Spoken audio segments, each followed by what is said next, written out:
Zone. Yes, sir. Come on, man. Yeah. Joined now by Phil Mathis of the Alabama Crimson Tide. Phil, if you will, give us an opening statement about your excitement about this week's game against Cincinnati, and we'll open up for questions.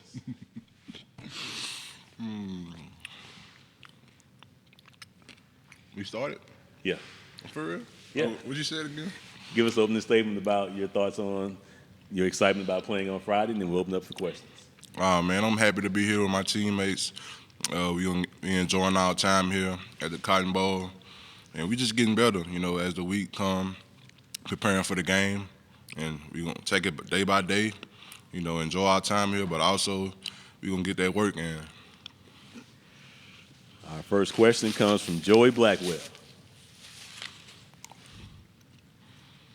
Hey, Phil, you kind of held things together on the defensive front for Alabama this year, and Jordan Battles kind of held things together in the secondary. But how has Henry To'o kind of held everything together in the middle of the defense as kind of the on-the-field signal caller for you guys? Henry, he like the captain of the ship. So, if we don't get no call from him, he'd probably be asked out. We out of place. So we all out of place. So, once he give our call, he give him the signal out in the call, and we get the rolling from him. So he play a big role in his defense, and he's a great leader. Got a great mentality of football. I love him to death. I'm glad he transferred here. You talk about a guy like Henry and also with Jordan. What does it mean having guys that are confident in the system that you go to battle with every day? Oh, it feels great. It shows that, we ain't got nothing I don't have nothing to worry about knowing that I got those guys going to ride behind me. Those guys come to work every day just like me, and we do a great job of picking everybody up on the defense. We try to lead by example and also with our mouth. So I'm happy to have those guys in my circle, including a lot of more guys on the defense. Next question comes from Zachary Brazilier.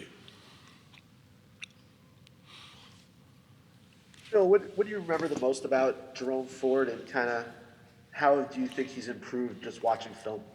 I feel like Jerome has improved a lot, but it doesn't surprise me because he's always been a hard runner, and he's always been a great football player.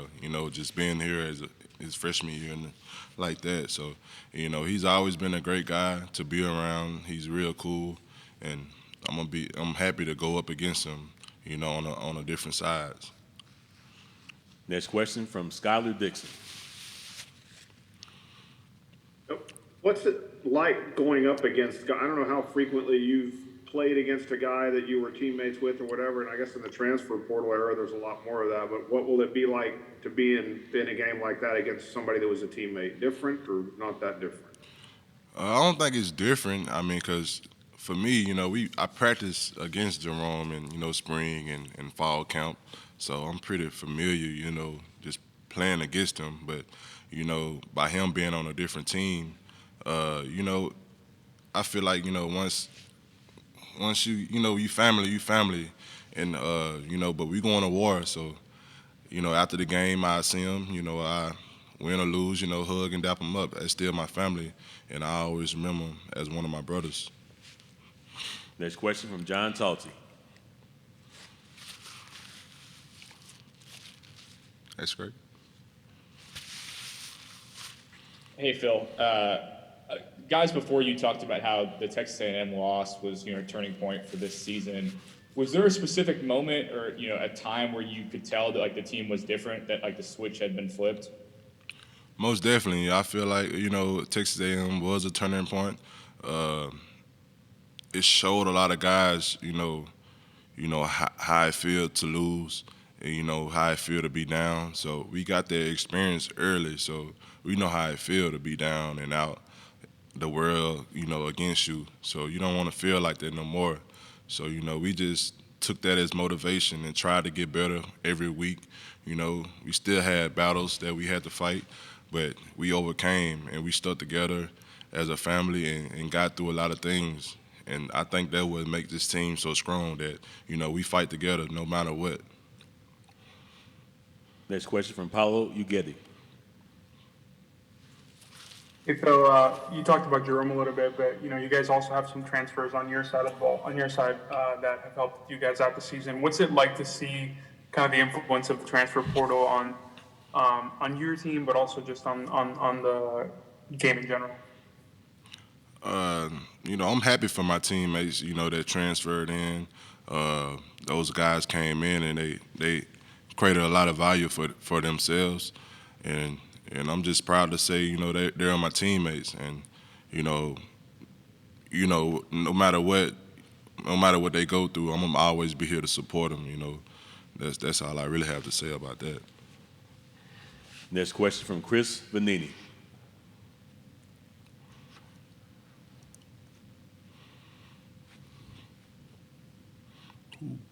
You guys really took on the underdog role before that SEC championship game and seemed to thrive in it. How do you kind of approach this game? Being a favorite is not something you think about, but how do you try to find that same type of motivation to be the underdog? I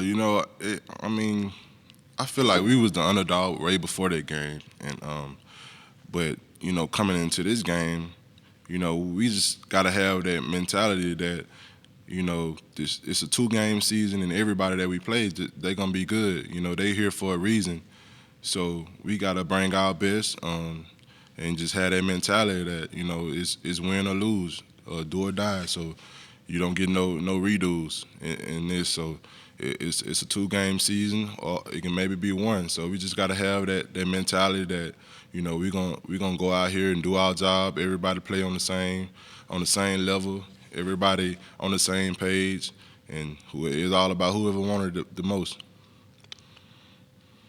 Question again from John Talty. Hey, Phil. Coach Saban talks about how important player leadership is, and how it can make his job a lot easier. How have you seen this team's player leadership evolve over the course of the season? The team leadership, I think it does play a big role, because some players, they can. I feel like they understand it better when it's coming from their own peers, and not coach. So I feel like he is right about that. When players hear stuff come from us, they'll understand that, all right, we on the same. They got this mindset, so we got to have this mindset also. Question from Joseph Hoyt.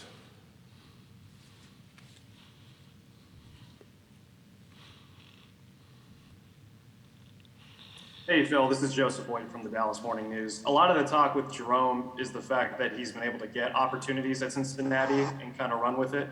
I guess in your experience as a defender at Alabama, how deep and talented is this Alabama running back field year in and year out? And I guess how competitive and hard is it to earn opportunities in a backfield with so much talent?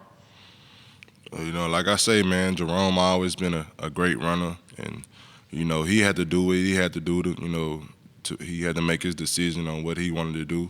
And like I say, I'm happy for him. I'm happy for his success at Cincinnati, and like I say, I'm gonna support him no matter what. That's still my brother.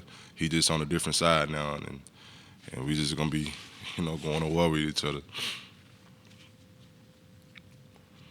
Any final questions for Phil Mathis? Phil, thanks for joining us. Best of luck on Friday. All right, appreciate it. This concludes our media session for